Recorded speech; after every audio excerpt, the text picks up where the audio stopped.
Hello বন্ধুরা, আমার সন্তোষী ব্লগে তোমাদের সবাইকে স্বাগত। আমি সন্তোষী।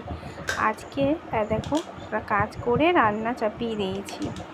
আজকে মুড়ি খাবারে আলুর তরকারি করব, তাই গ্যাসটা জ্বালিয়ে তেল দিয়ে তাতে 5 ফোড়নটা দিয়ে দিলাম, কালো জিরে দিয়ে তারপর আলু টমেটো সব দিয়ে দিলাম। এরপর এগুলো ভালো করে নাড়াচাড়া করে নিয়ে একটু হলুদ আর একটু নুন দিয়ে দেবো। একটু হলুদ আর নুন দিয়ে দিলাম। এরপর এটা ভালো করে নাড়াচাড়া করে নেবো, একসাথে মিশিয়ে নেব। মিশিয়ে দিয়ে তারপর একটু জল ঢেলে দেবো এটা মিশিয়ে। আর অন্যদিকে গ্যাসটা ধরিয়ে নিচ্ছি। সকালে দুধ দিয়ে গেছি, সেই দুধটা গরম চাপিয়ে দেবো। একদিকে একটা গ্যাস থাকা যাবে তা তো হবে না, দুদিকেই হাত চালাতে হবে। তাই এই যে আলুর তরকারিটা করে নিচ্ছি। টমেটো দিয়ে আলুর তরকারি কালো জিরে দিয়ে কেমন লাগে অবশ্যই জানিও তোমরা কমেন্টে। এই যে জল দিয়ে দিয়েছি, এরপর এটা ফুটে যাবে, এটা করে নেবো।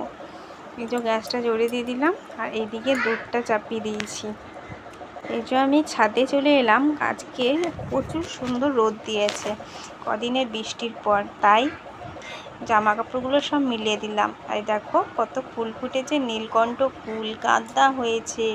বর্ষাকালে চারাগুলো এমনিই বেরিয়ে গেছে। দেখো একটা গাছ থেকে কত গাছ হয়েছে। আর এটা কি গাছ বলো তো? খারকোল পাতা গাছ। খারকোল পাতা বাটা কে খেয়েছো অবশ্যই জানিও। আর দেখো এইদিকেও নীলকণ্ঠ গাছ হয়েছে, তাই না? দেখো এটা ড্রাগন ফলের গাছ।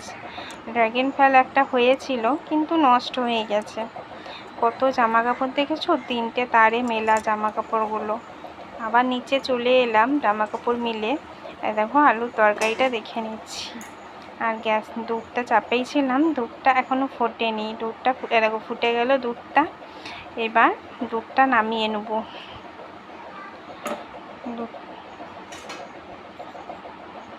দুধটা নামিয়ে নেব, দুধটা ঢাকা দিয়ে দিলাম। দিয়ে দেখো আলুর তরকারিটা করে নিচ্ছি। এটা হয়ে গেছে। আলুগুলো কেমন সুন্দর সেদ্ধ হয়ে গেছে, দেখো কি সুন্দর আলুগুলো সেদ্ধ হয়ে গেছে। এবার এই আলুগুলোকে নামিয়ে নেব। আলুগুলো নামিয়ে নিয়েছি। এবার অন্য একটা কড়াই চাপিয়ে দিয়েছি।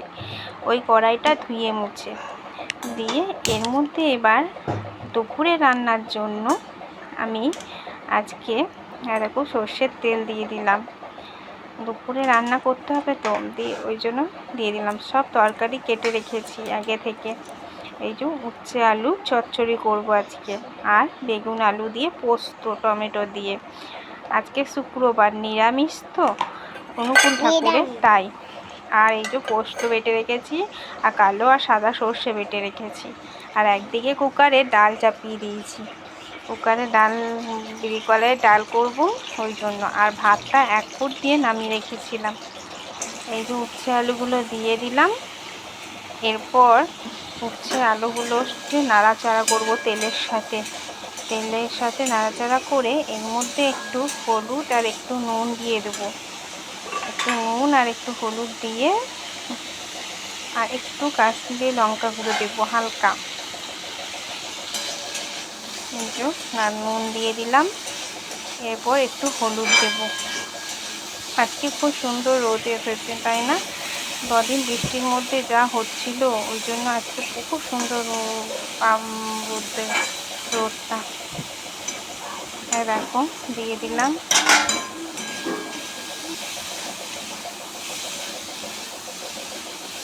সব নাড়াচাড়া করে নিচ্ছি একসাথে নেড়ে বসিয়ে দিলাম। এরপর পোস্ত বাটাটা দিয়ে দিলাম। এখানে সাদা সর্ষে আর একটু কালো সর্ষে দিয়েছি, একটু লঙ্কা দিয়েছি। সেই সর্ষে বাটাটা দিয়ে দিলাম। এবার এটাতে একটু জল দিয়ে একটু ফুটিয়ে নেব। একটু গায়ে মাখা হবে। অল্প জল দিয়ে দিলাম।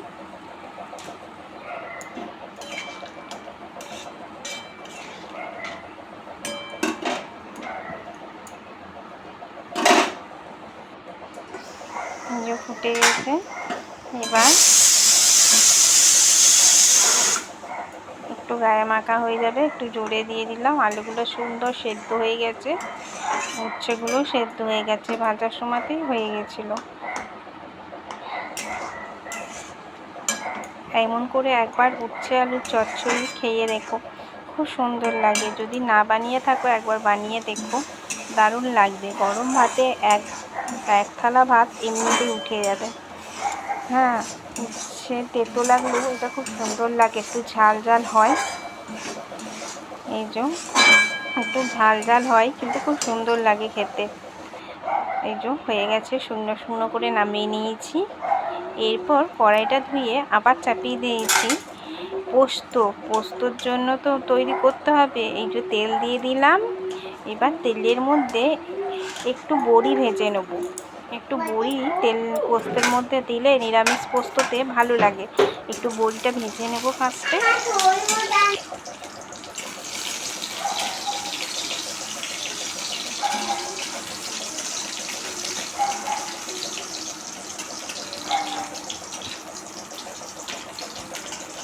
বড়িটা ভেজে তুলে নেব। এই যে কথা বলতে বলতে বড়িটা ভাজা হয়ে গেছে। এবার বড়িটা ভেজে তুলে নিলাম, ভাতের ঢাকনার উপর তুলে রাখলাম। এরপর ওই তেলটার মধ্যেই আলু আর বেগুনটা দিয়ে দেবো। আলু ঘরে বেগুন ছিল, তাই আলু আর বেগুনটা দিয়ে দিলাম, আর টমেটোটাও দিয়ে দেবো। একটু নাড়াচাড়া করে টমেটোটা দিয়ে দেবো।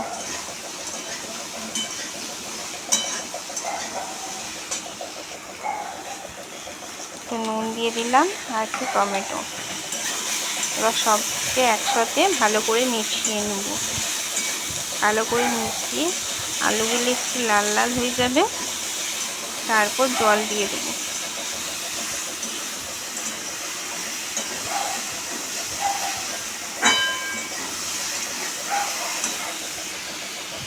এই যে বড়ি দিয়ে দিলাম, বড়িগুলোর সাথেও মিশিয়ে নেব।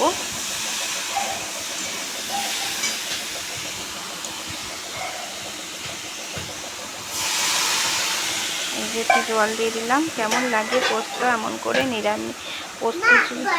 নিরামিষের দিনে পোস্ত খুব ভালো লাগে, কিন্তু তার মধ্যে যদি একটু বড়ি পড়ে আরও ভালো লাগে টেস্টটা।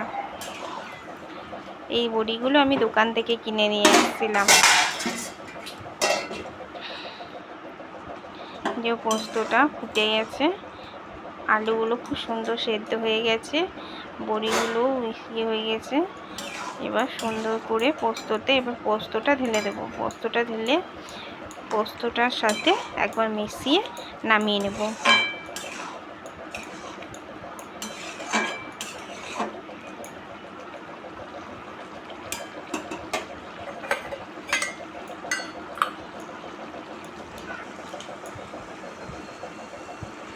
পোস্তটা দিয়ে দিলাম, পোস্তর সাথে একসাথে মিশিয়ে নেব।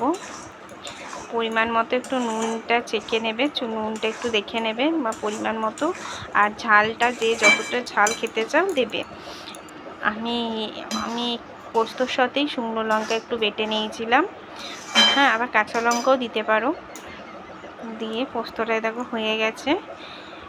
গরম গরম পোস্ত, টমেটো, আলু, বেগুন দিয়ে এর উপর দিয়ে একটু সর্ষের তেল দিয়ে দিই। দাঁড়াও, খুব ভালো লাগবে খেতে।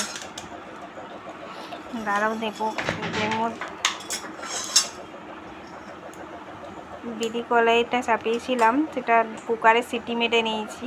ওইটার জন্য একটুখানি ফোড়ন চাপিয়ে দিলাম। গরম কড়াইয়ের মধ্যে একটু তেল দিয়ে, তেলটা গরম হয়ে গেলে 5 ফোড়ন আর শুকনো লঙ্কা দিয়ে দিলাম। 5 ফোড়ন আর শুকনো লঙ্কাটা যেই ফুটে গেল, তার মধ্যে একটু হলুদ দিয়ে দিলাম, কারণ বিড়ি কলাইটা সেদ্ধ করার সময় হলুদ দিইনি, শুধু একটু নুন দিয়েছিলাম। তাই একটু হলুদ দিয়ে ডালটা দিয়ে দিলাম। ডালটা দিয়ে এবার ভালো করে ফুটিয়ে নেব। হলুদটা তেলের মধ্যে দিলে হলুদের গন্ধটা আসে না, আর হলুদটাও খুব সুন্দর মিশে যায়। আর দেখো কত সুন্দর রং হয়ে গেল। আর এই যে ভাতটা 1 ফুট দিয়ে নামিয়ে রেখেছিলাম, তো ভাতের মধ্যে ভাতটা আবার চাপিয়ে দিলাম। আর দেখো একটু সর্ষের তেল দিয়ে দিই। সর্ষের তেল দিলে ওপর থেকে কাঁচা সর্ষের তেল পোস্তের মধ্যে দিলে খেতে খুব ভালো লাগে।